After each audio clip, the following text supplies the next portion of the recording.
¿Cómo? ¿Ya la tienes lista para proyectar? ¿Ya está lista? Sí.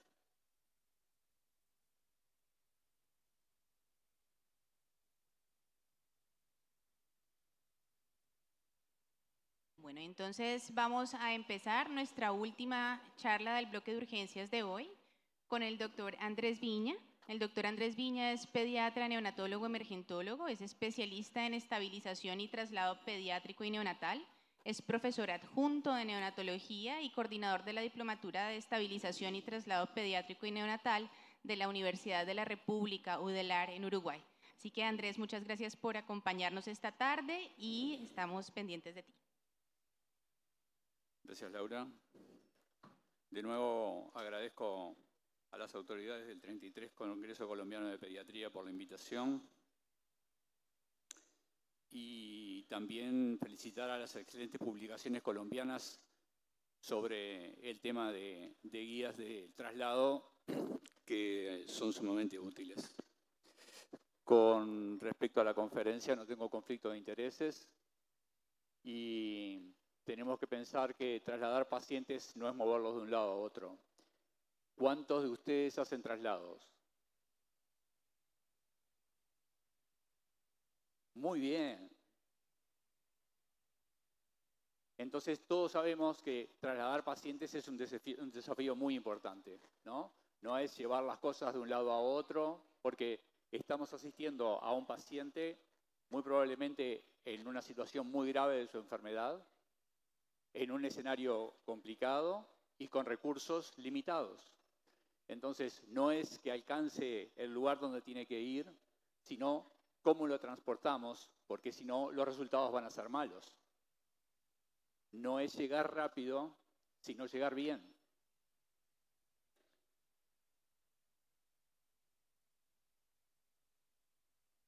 Entonces, ¿por qué trasladamos? ¿Podemos simplificar el proceso del traslado? ¿Qué tanto lo podemos simplificar? ¿Hay aspectos modificables? Hay cosas que dependen de nosotros y otras que no. Pero sí tenemos que saber qué es lo que queremos, porque si no, no vamos a saber cómo lograrlo. Si estamos siempre quejándonos o solamente en la fase diagnóstica, en la etapa diagnóstica, es decir, tengo que dejar de salir todas las noches porque mi vida es un desastre. Bueno, deja de salir. Entonces, es importante saber que también cuáles son los aspectos relevantes y que pueden cambiar la situación del traslado. Aspectos modificables que dependen de nosotros y de nuestra conducta. ¿Cómo debe ser el traslado? Está escrito en todos lados, ¿no? Hay escuelas de traslado adecuados. Hemos aprendido muchísimo de las excelentes condiciones de traslado que se realizan en Barcelona, en los hospitales de San Juan de Dios y en el Valdebrón, que nos han educado de cuál es lo mejor. Pero ¿qué es lo que tenemos nosotros? Porque una cosa es lo que debería ser y otra cosa es lo que es. Hay un estudio de Pittsburgh que evaluó las calidades de los traslados en pacientes que eran trasladados por equipos no especializados contra equipos especializados. Y lo que ocurrió es que el 6% de eventos, el 6% de los pacientes que eran trasladados por equipos especializados tuvieron problemas, pero los no especializados tuvieron 23% de problemas. Y la incidencia de eventos no planificados fue el del 1,5 contra el 61%. Por lo cual eso nos lleva al siguiente paso, que es decir, ¿quiénes tienen que trasladar a estos pacientes? Los equipos especializados, porque son los que tienen menos eventos adversos y son a los que los pacientes les va mejor.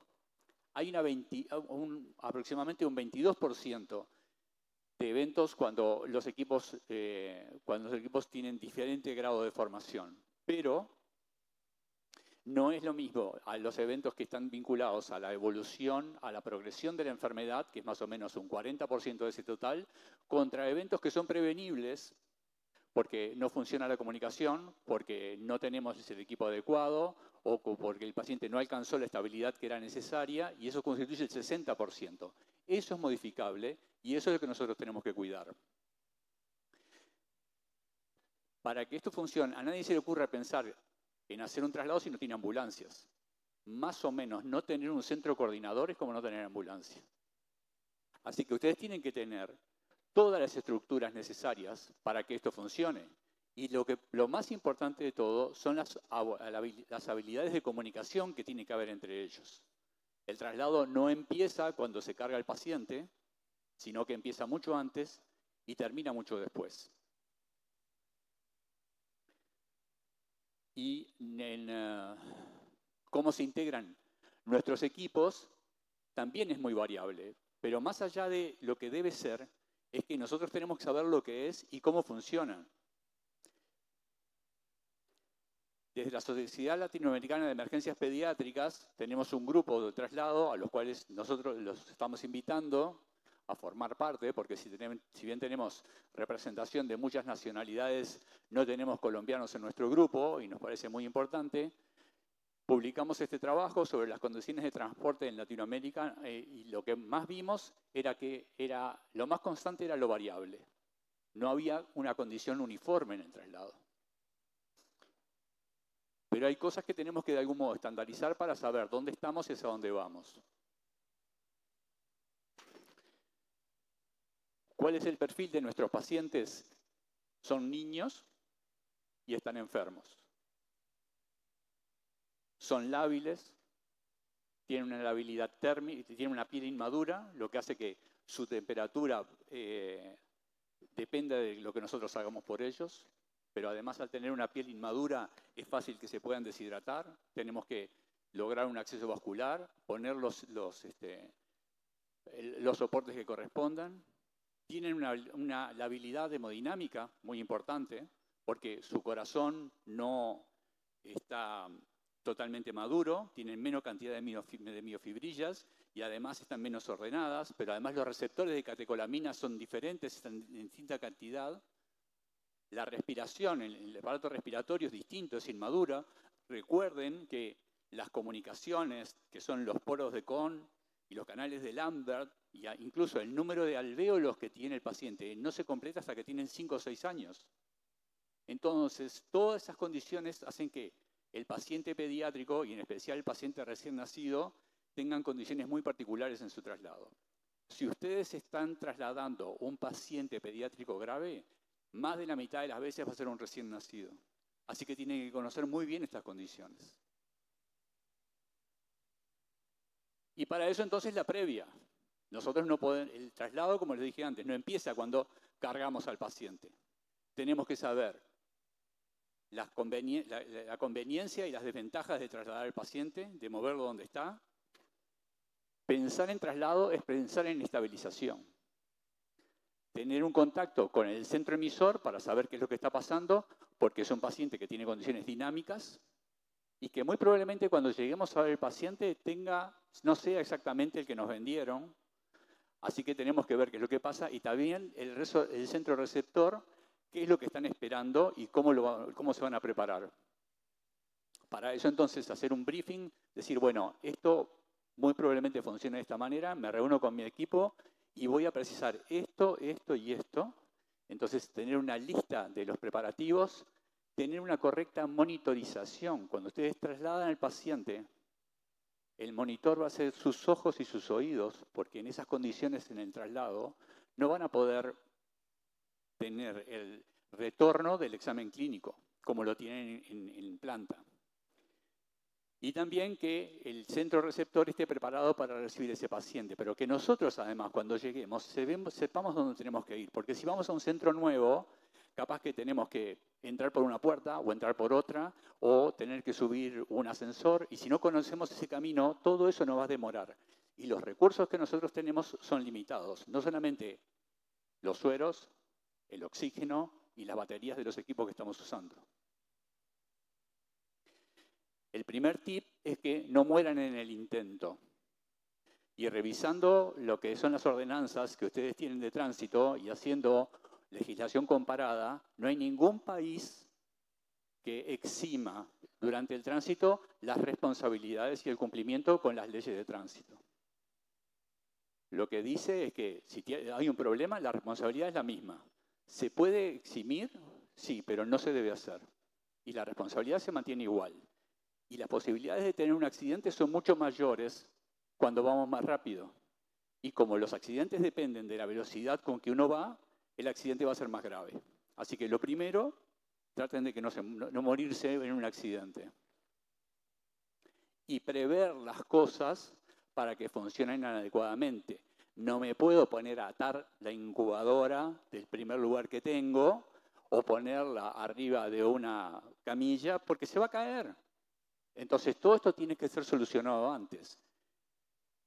El chofer es muy importante, pero él no sabe lo que está pasando en el salón. Si nosotros estamos en contacto con el paciente y vemos que esas son las condiciones de traslado, tenemos que decirle, vamos un poco más despacio. No hay ningún estudio que muestre que ir rápido es mejor para el paciente. Porque nosotros, este paciente, no tenemos... Hay patologías tiempo dependientes, por supuesto, pero son un capítulo aparte. Porque primero la estabilización y no perjudicar al paciente. Entonces, si estamos en esta condición, vamos más despacio porque este paciente no le estamos haciendo nada bien. ¿Cuál es el papel de las tecnologías emergentes? Fíjense que en 1900 la duplicación del conocimiento tomó 100 años. Y en el 2016 la duplicación del conocimiento se logró en 13 meses. Entonces cada vez vamos a tener más tecnologías. Las tecnologías son importantes porque nos ayudan, nos facilitan la tarea, pero no la sustituyen. Entonces, la habilidad es que nosotros tengamos la capacidad de decidir qué es lo que precisamos y lo sepamos usar bien y sobre todo que sepamos comunicarnos. Esa es la habilidad más importante. El tener un dispositivo, un celular o un móvil nos va a ayudar y nos va a facilitar muchísimo la tarea, sobre todo a la hora de tomar decisiones complejas. En tecnología, el ejemplo del mantenimiento de los ventiladores. Usar ventiladores era bastante engorroso hace unos años y ahora todo se ha facilitado muchísimo. Hay equipos que son específicos, pero con el advenimiento del COVID, ¿qué pasó? La industria recibió los aportes necesarios para hacer de que eso dispusiéramos de equipos de soporte ventilatorio invasivo y no invasivos en muchísimos lados. Y ahora es parte de la basura tecnológica. Entonces, esos equipos son equipos de planta que no los vamos a poder utilizar arriba de la ambulancia, pero sí los podemos utilizar en la etapa de estabilización del paciente hasta lograr una condición que es aceptable y cuando venimos con el ventilador de traslado, ponerle los mismos parámetros y no tener que esperar cómo se adaptó a la nueva tecnología, a ese dispositivo nuevo, cómo está la interfase, cómo son los gases, sacarle una placa. Ahorramos mucho tiempo y tenemos al paciente en una mejor condición. Entonces tenemos que pensar en un modelo. Hay muchos, pero ustedes tienen que empezar, por ejemplo, uno de ellos es el modelo ACCET, que es el acrónimo de, primero, el acercamiento al paciente. ¿Qué es lo que le pasa a este paciente? ¿Qué es lo que se está haciendo por él? ¿Qué modificaciones o qué fue lo que se logró y qué es lo que se falta? ¿Qué es lo que le falta? El control corresponde a la asignación de funciones, qué es lo que va a hacer cada uno dentro del equipo y poder hacer el análisis antes de llegar. Siempre tenemos un tiempo. Si sabemos lo que vamos a buscar, tenemos una idea de cuáles son las condiciones que tiene el paciente, con mi equipo decido, bueno, vamos a ir por estos pasos y, por supuesto, no queda grabado en piedra. Muy probablemente haya cosas que vayamos a modificar, pero la mayoría de ellas ya van a estar planificadas. La comunicación tiene que ser de estado a estado, es decir, yo como médico de traslado voy a comunicarme tanto con el médico del centro emisor como del centro receptor para entender qué es lo que está pasando con este paciente y qué es lo que va a precisar. Pero enfermería también necesita comunicarse del mismo modo. Entonces hay que planificar lo que se va a decir, tener un breve en suma y saber cuando vamos a hablar que se va a hablar fuerte y claro. La evaluación se hace en forma ordenada, con el modelo de A, B, C, D, el que ustedes utilicen. Y en la preparación y el packing incluye las condiciones de confort del paciente, las condiciones de seguridad del paciente. Los niños tienen un tamaño muy variable y no siempre en la camilla quedan ajustados. no podemos ponerle, por ejemplo, un par de sueros a los costados porque tienen una masa diferente y en los movimientos se van a desplazar y lo que nosotros queremos lograr en el alineamiento de la vía aérea y de la cabeza y el cuello se va a perder. Entonces tenemos que tener un empaquetamiento adecuado con un acceso claro de la vía aérea, saber dónde está el tubo, saber qué profundidad tiene, tenerlo correctamente fijado, los accesos vasculares, cuáles son las drogas que pasan, cuáles podemos suspender, algunas podemos administrarlas en bolo, como algunas de pseudoanalgesia, pero no los sinotrópicos. Los sinotrópicos, en términos generales, y en recién nacidos en particular, serán en dosis tan bajas que además en su metabolismo, 1 o 2 minutos después de que se suspende la dosis, se cortan los efectos. Entonces, no pueden suspenderse. Y luego, por ejemplo, calcular qué es lo que se va a precisar. Porque si nosotros pensamos, bueno, tenemos que llegar a tal lado, a mí no me importa la distancia, me importa lo que demoro. Y si, por ejemplo, tengo que calcular cuánto oxígeno preciso, tengo que saber cómo se hace y además no llevar lo que calculo, sino 3 veces más. Y por último viene el transporte. Entonces tenemos un montón de cosas para hacer antes y después llega el transporte. El transporte forma parte de toda esa cadena de procesos. Entonces tenemos todo esto y llegamos y nos encontramos con este paciente. Que estaba un poco feo, no lo vi bien y estaba con algo de dificultad respiratoria. Y más allá de lo que tenga el paciente, tenemos que pensar en la estabilización. Entonces, si ustedes piensan en la estabilización, este mismo paciente, ustedes aseguran la vía aérea y lo ventilan, y no importa la causa de esa insuficiencia, porque este paciente que tiene una transposición de grandes vasos, que estaba con dificultad respiratoria, nosotros no le curamos la transposición, pero disminuimos su consumo metabólico, mejoramos su confort, entonces su funcionamiento es más adecuado. Entonces la estabilización pasa por esos criterios de evaluar al paciente en todas sus consideraciones. Y para eso hay que tener un registro. Lo que no está escrito no está hecho. Pueden utilizar varios scores.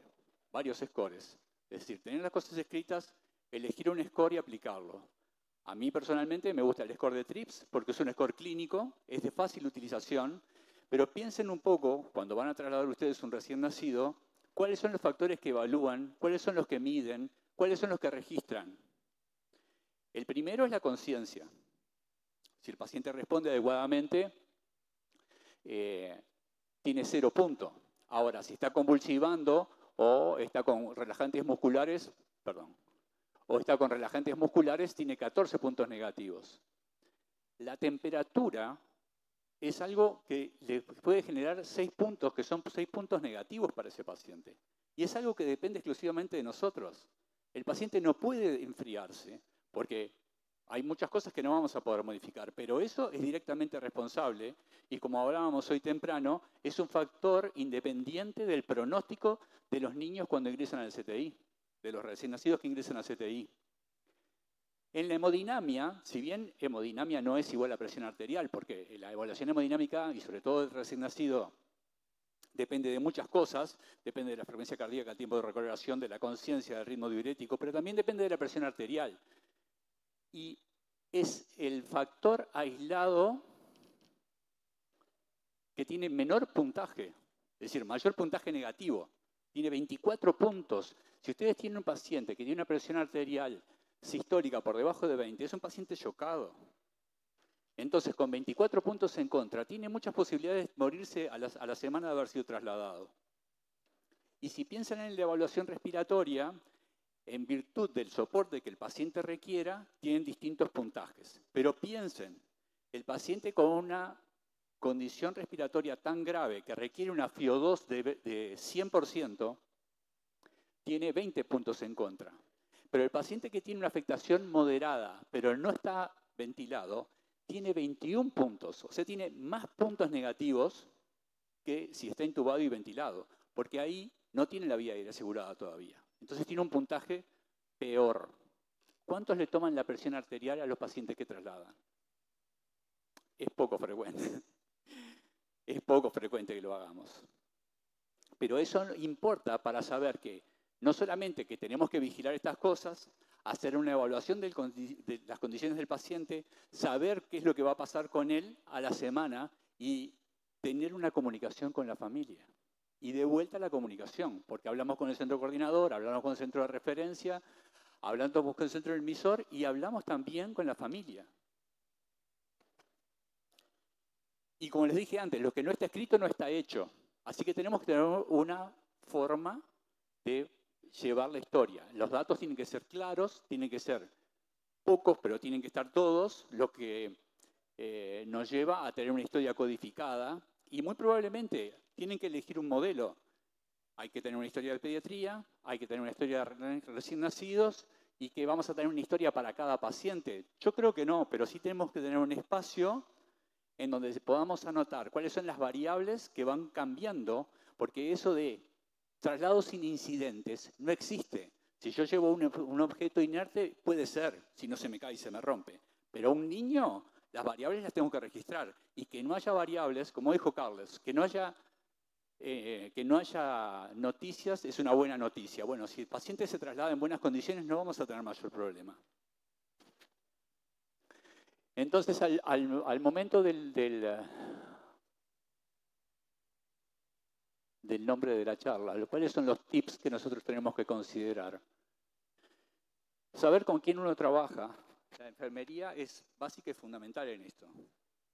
Los procesos difíciles los hace enfermería. Intubar a un paciente o poner catéteres umbilicales no es tan complicado, porque si no lo haría enfermería. Pero si nosotros vamos a intubar a un paciente y no tenemos la ayuda de alguien que nos orienta, que contiene al paciente, que lo tiene monitorizado y que nos ayuda y colabora en todo el proceso, nos va a ir mal. Va a ser muy difícil. Así que imagínense, lo que es difícil en planta es imposible arriba de un móvil. Por eso, la antelación de lo que ocurre, la valoración de lo que está pasando con el paciente, nos va a permitir saber lo que puede pasar y tenemos que estar preparados para lo peor, esperando lo mejor. Saber cuáles son las características de nuestro paciente. Ven ustedes, la residente está intubando y no se preocupa por nada. Solamente en la visualización adecuada, sabe con quién trabaja, el paciente está contenido, ni siquiera a este paciente se le hizo contención farmacológica. Levanta la mano y sabe que le van a dar la aspiración, levanta de vuelta la mano y sabe que le van a dar el tubo, como tiene que ir, y tiene quien comprueba el proceso y que colabora con ella. Pero eso es porque sabes con quién estás trabajando.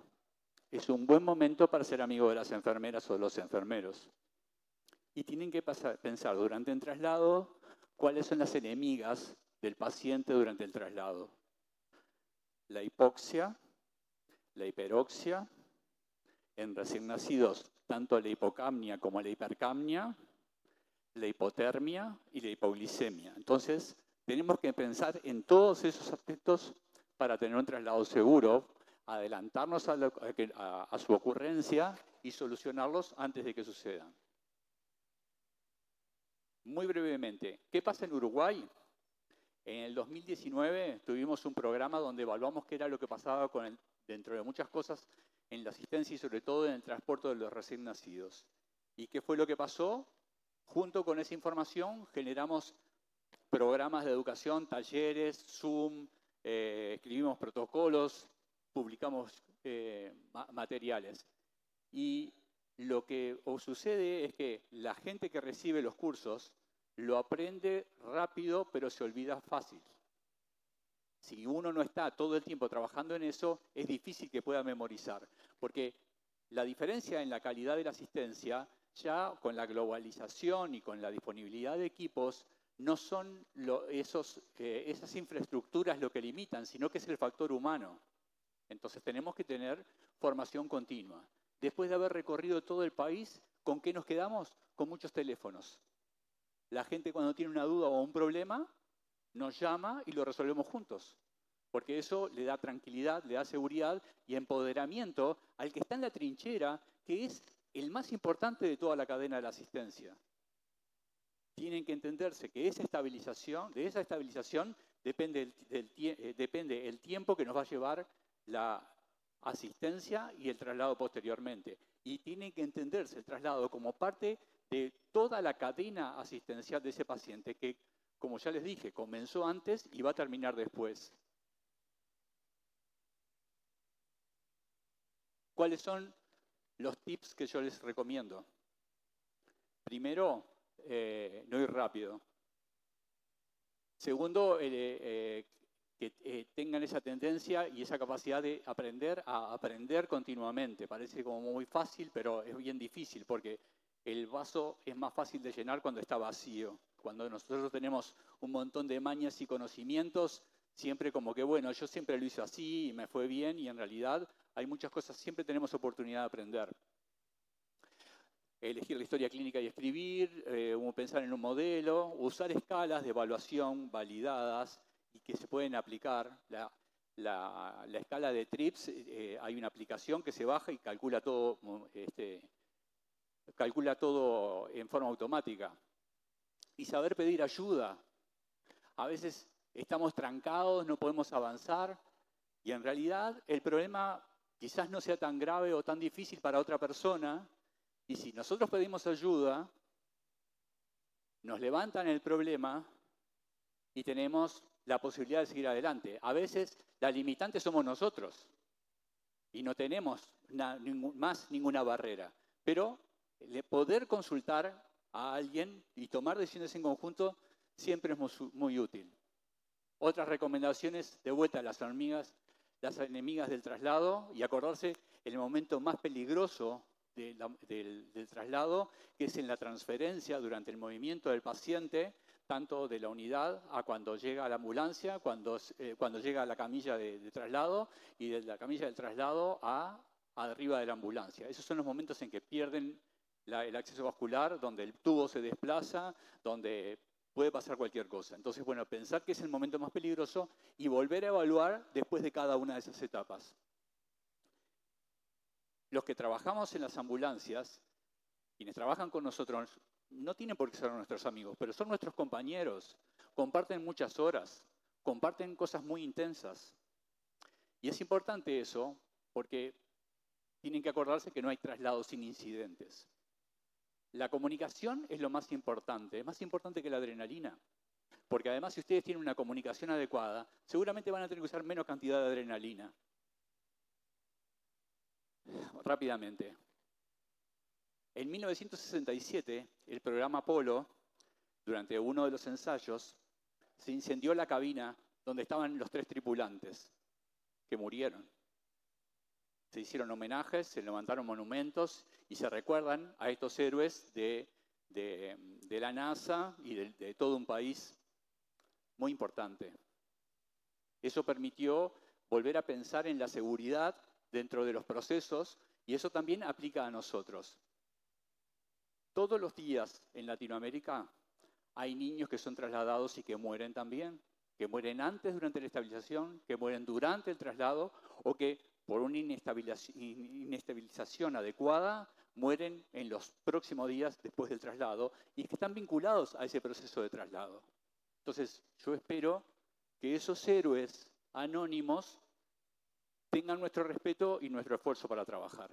Que no son tampoco tan anónimos, porque son prematuras como Luisa, de 24 semanas, que ahora cuando cumple 2 años es una niña sana, que es en definitiva el destino de nuestros esfuerzos. Y por último, de vuelta, mostrarles que nosotros desde la Sociedad Latinoamericana de Emergencias Pediátricas, y particularmente de nuestro grupo de trabajo, los invitamos a trabajar y a participar con nosotros. Muchas gracias.